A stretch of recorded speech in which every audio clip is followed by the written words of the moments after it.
ሂጃብ ይፈቀዳል፣ ንቃብ አይፈቀድም። ማን ነው የለየላቸው? ባለሙያ አለ። የትኛው ሸሪዓ ፍርድ ቤት ነው? የትኛው ደግሞ መጅልስ ነው ንቃብና ሂጃብ ለይቶ የሰጣቸው? ከየት እንደሚያመጡ አናውቅም። የራሱ ጣልቃ ገብነት ነው። ሂጃብ ፈቅደናል፣ ንቃብ አንፈቅድም። ሂጃብና ንቃብ ምንድነው ትርጉሙ? ሂጃብ የምንለው እኮ አጠቃላይ ሁለመናውን የሚሰትር ማለት ነው እንደ ሸሪዓ አባባል። በዚህ ምክንያት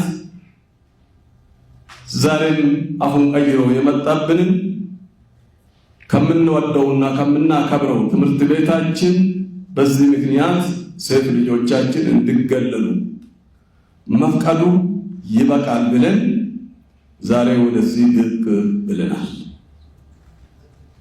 ምክንያቱም እርግጠኛ ነኝ መንግስታችን ሙሉ ለሙሉ መብታችን አክብሮ አስከብሮልን ባለንበት ሰዓት በአንድ ሴክተር በሁለት ሴክተር የሚደርስብንን ግፍና ጭቆና በፍጹም የማንቀበል መሆኑን በዚህ አጋጣሚ ለመላው ኢትዮጵያ ሙስሊም ህብረተሰብ ሊያረጋግጥላችሁ እወዳለሁ።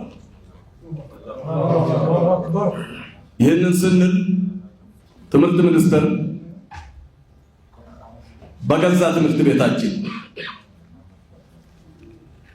በገዛ ገንዘባችን የሰራነውን ቤት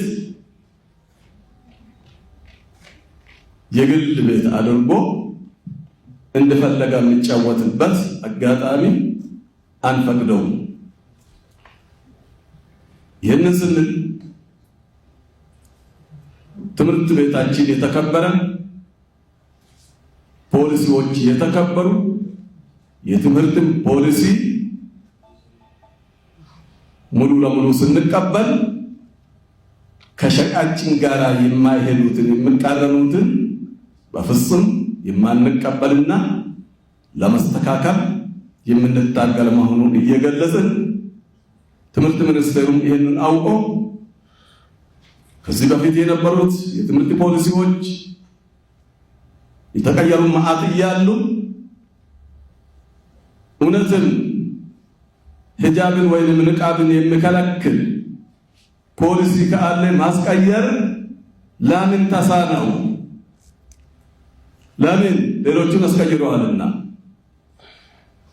ይሄ ሌላ መልእክት ያለው ስለሆነ እኛ ኢትዮጵያ ሙስሊሞች ፍጹም ሰላም ወዳጆች፣ ፍጹም ሰላም አክባሪዎች፣ ፍጹም ደግሞ የመንግስታችን ዓላማ ተቀባዮች መሆናችን እየታወቀ በተለይ በዚህ ሰዓት ይሄ አጀንዳ መነሳቱ ለምን እንደተፈለገ